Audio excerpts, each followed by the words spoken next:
tap í Hörpu El Clasico í kvöld. Hvernig þetta leik? Bara mjög svekkjandi að byrja leikinn svo seint.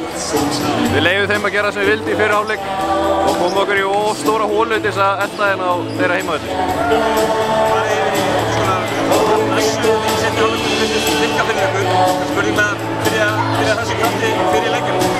Þetta er svona örþrifaráð. Við vorum bara viltir að reyna að taka það úr sóknarleiknum þeirra. Við getum gert það með að setja meiri boltapressu og vera miklu harðari fyrir í leiknum. Ekki til að þurfa að nota þessi örþrifaráð í lokin til þess að jafna leikinn. Leikinn búin að tímabilinu núna, við erum 1-1, skeikar ykkur. Hvernig er þið að koma saman þess? Við eigum langt í land, finnst mér. Við erum ennþá bara að reyna að þróa okkur. Það búið að vera svolítið erfitt hjá okkur undanfarið. Mikið meiðsli og þannig, það er engin afsökun. Þetta er fokkin El Clasico og við erum að mæta hérna bara eins og dýr. Þið hafum sagt í þessu leik að við hljóta í taka eitthvað jákvæmt út af þessu leik. Þessi fyrst að tapa þá komum við tilbaka á. Já, það var nú ekkert mikið jákvæmt. Kannski sóknarleikurinn í seinni hálfleik var mun betri heldur en í fyrri hálfleik.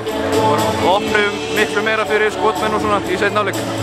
En það er ekki margt gott sem ætti að taka þessu. Það er gaman að spila fyrir svona marga áhorfendur í þennan innanbæjar slag. Já, þess vegna maður í þessu. Ekki.